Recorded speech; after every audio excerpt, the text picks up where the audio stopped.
Alright everybody, welcome back. Late Sunday night. Finish up on this Avanti finally. I just want to do a quick video to show you guys. I know some people were asking about the layout and everything as far as the equipment goes. A little noisy right now because all the servos are on, but I just wanted to show everybody the setup. So this is the equipment so far. Tanks are on the CG, UAT. That's where the smoke pump or the smoke tank would go when I install it. There's the two turbine valves, fuel filter, pump is right there with a shutoff.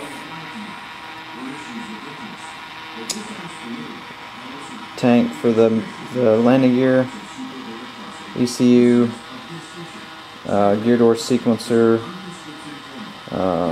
fail-safe, and pressure gauges for the brakes and the retracts.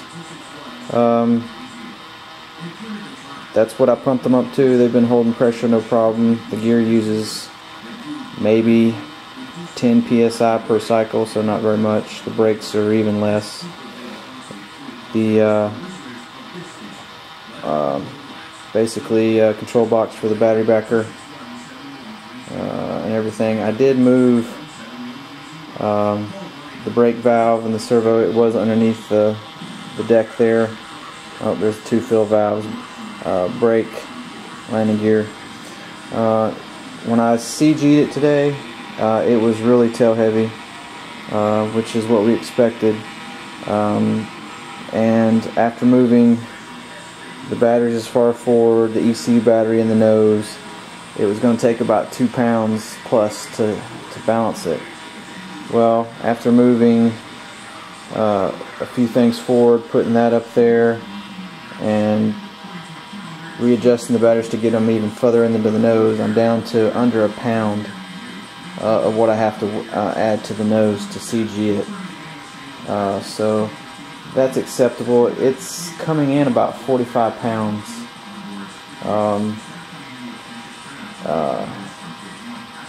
Without fuel. So that's about what they're a little on the heavy side, but that's just because of the big ass turbine and the big pipe. That tail section is heavy. If the thrust vectoring isn't doing much for me, somebody mentioned that it wasn't very effective thrust vectoring because of the limited throw on it.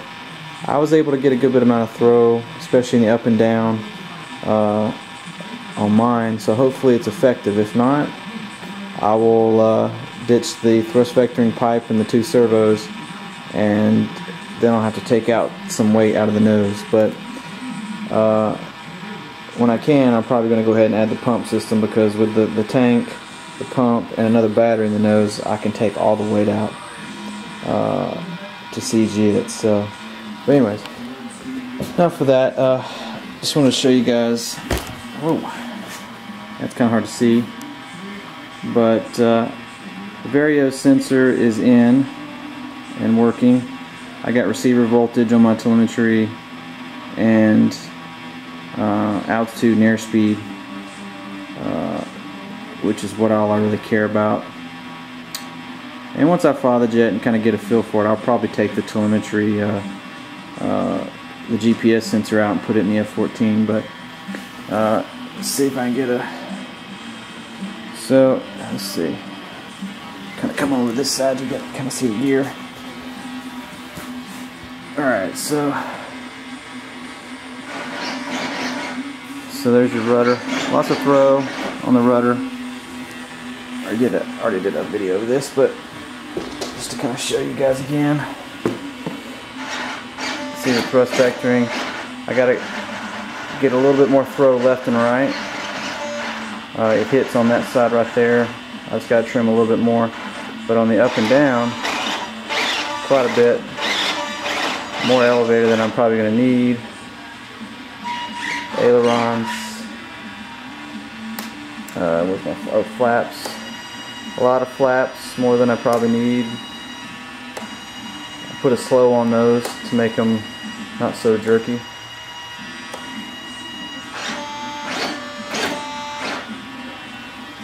And even though they're noisy, the servos aren't binding. All the control surfaces are free. That's just how the digital servos are.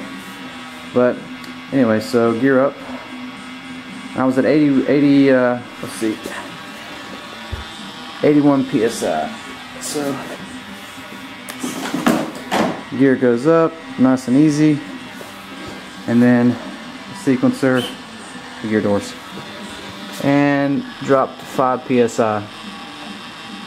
About 5 or 6, so not very much at all. And then gear down, doors come open, and the gear down and locked. And like I said, used about 10 psi. Now that I can show you guys the brake, I use the UP6 valve. It's a really good braking a brake valve, and people used to say, you know, I shouldn't use the little HS81s, but it's a metal gear. I put metal gears in it, but there's a trick to it. So that's, the brake is off, and then you start coming up on the brake, and it's hard to hear, but that servo doesn't even buzz.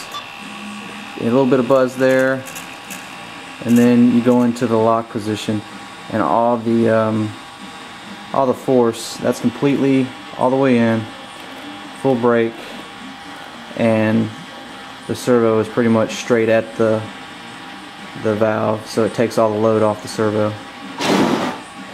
keep hitting the servo.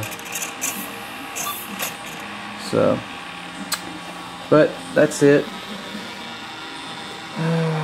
And yeah, so I think I'm going to take some